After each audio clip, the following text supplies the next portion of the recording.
Jean Ziegler, vous avez été le premier rapporteur spécial des Nations Unies pour le droit à l'alimentation. Vous êtes vice-président du comité consultatif du Conseil des droits de l'homme aux Nations Unies.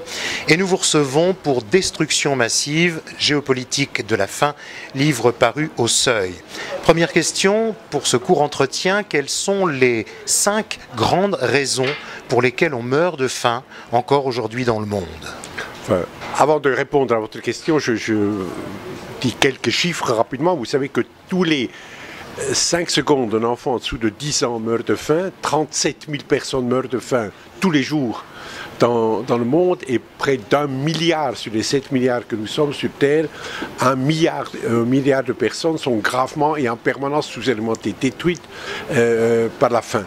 Et les chiffres sont en augmentation. Et le même World Food Report de la FAO, de l'ONU, qui donne les chiffres des victimes qui sont contestés par personne de cet horrible massacre quotidien par la faim et par la sous-alimentation, le même rapport dit que l'agriculture mondiale, dans l'étape actuelle de son devenir, pourrait nourrir sans problème, normalement, 12 milliards d'êtres humains, presque le double de l'humanité. Donc au début de ce millénaire, il n'y a plus aucune fatalité quelconque. Il y a eu pour ce massacre quotidien qui se déroule dans une normalité classée. Un enfant qui meurt de faim est assassiné.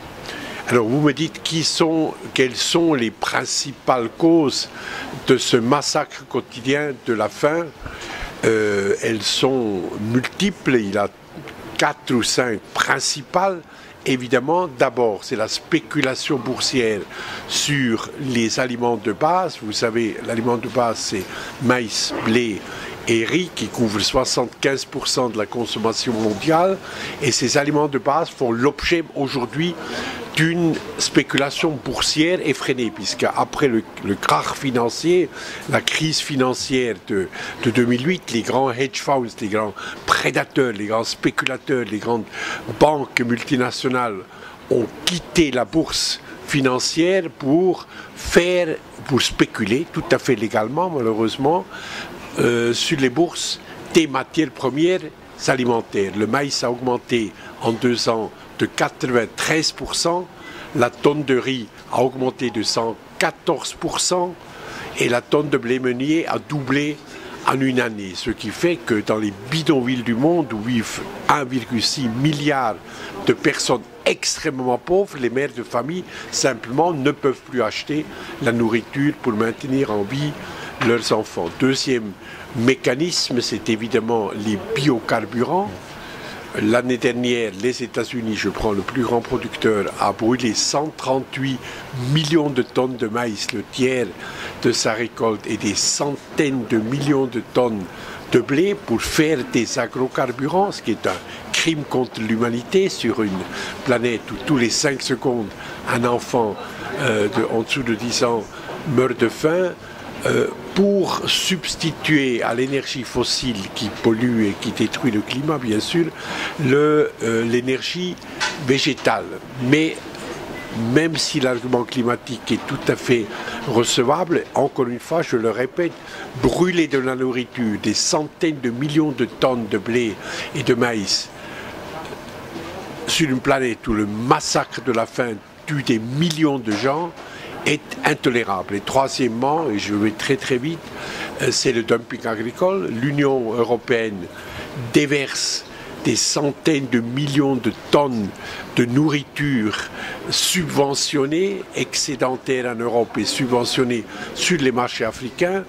Et là, quelques kilomètres du marché de la Sandaga, par exemple, à Dakar,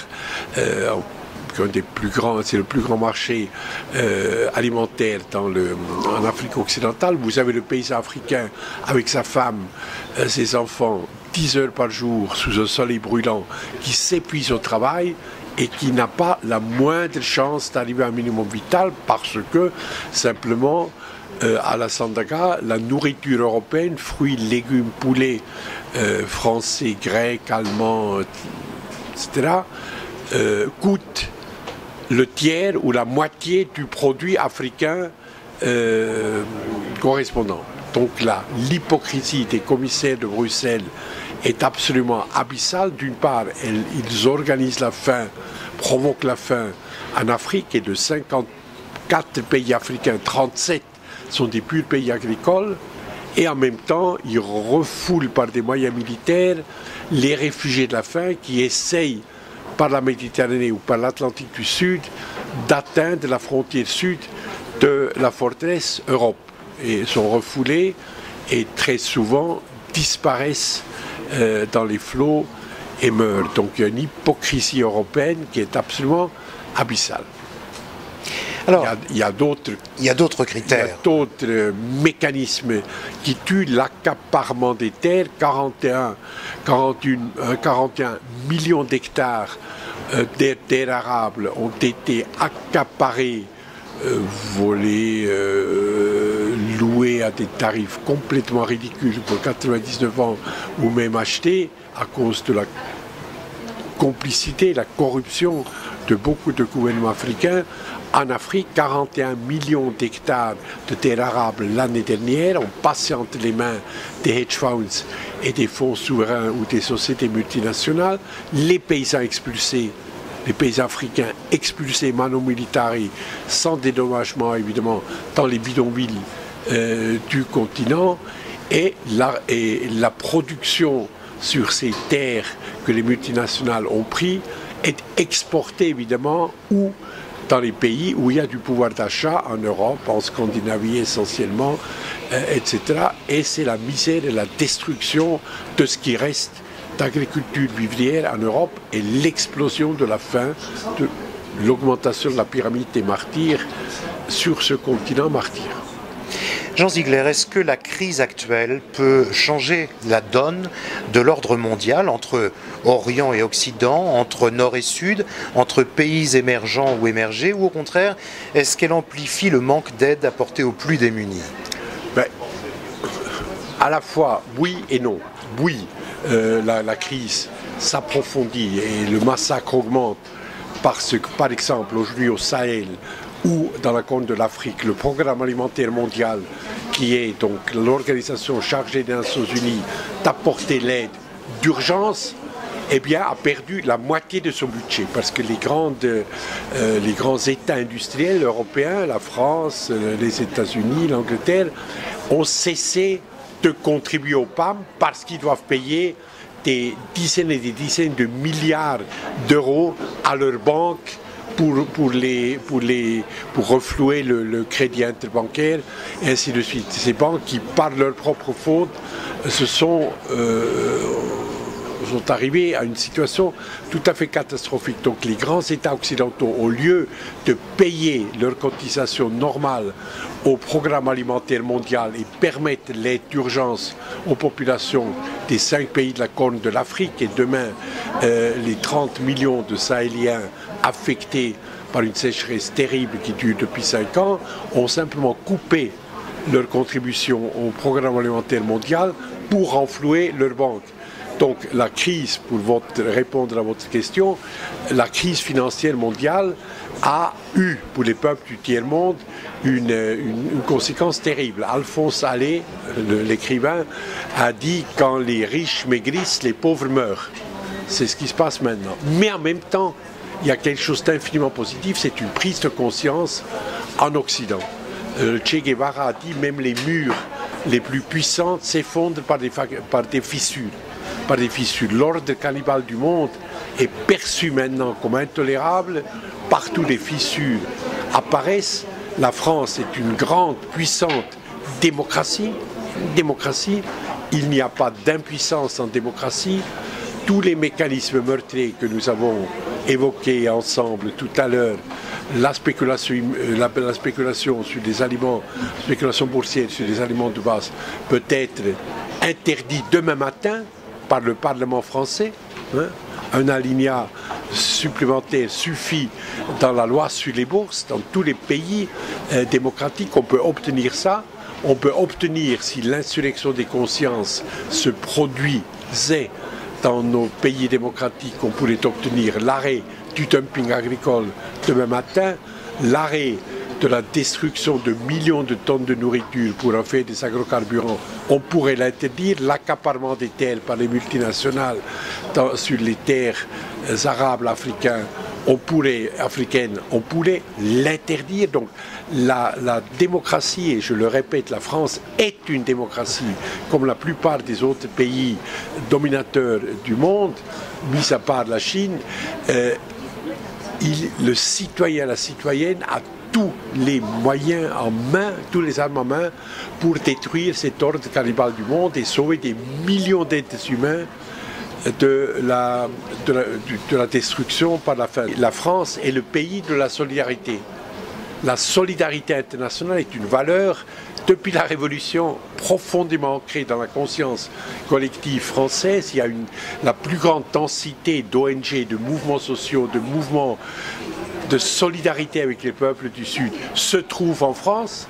Il y a un tissu d'organisations non gouvernementales tout à fait extraordinaire en France, et je trouve idiot de la part des candidats et candidates de la gauche à l'élection présidentielle de ne pas mobiliser ces forces de solidarité extraordinaires qui couvrent la France, qui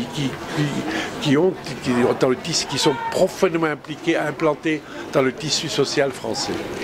Alors, dans les peuples du Sud, la mémoire blessée devient conscience, revendication, et cela, dites-vous, peut se transformer en force extraordinaire. Est-ce que ça explique notamment le printemps arabe? Ah oui, dans le printemps arabe, la faim a joué un rôle incroyable, l'explosion du prix de la baguette tunisienne, qui est le pain, le blé et la nourriture de base, par exemple en Tunisie. L'explosion du prix du blé meunier et donc de la baguette, nourriture de base, se sont levés, pas seulement à cause de la faim qui menaçait, mais aussi à cause de cette angoisse matérielle. Et on fait cette révolution extraordinaire qui, il y a une année, a abouti à la destruction et à la fuite du dictateur effroyable Ben Ali, qui était là depuis 23 ans. Même chose pour la galette égyptienne, qui est faite d'orge et de maïs. La galette, qui est la nourriture de base en Égypte, les prix ont flambé, du marché mondial ont flambé. La population a été effrayée par l'explosion. La sous-alimentation a augmenté à Alexandrie, à Port Saïd, au Caire, dans les grandes métropoles, très très rapidement. Et donc, sur la place Tahrir, bien sûr, les combattants et combattantes de la liberté, par des multiples motifs, étaient présents, mais aussi par la peur de la famine qui s'installait.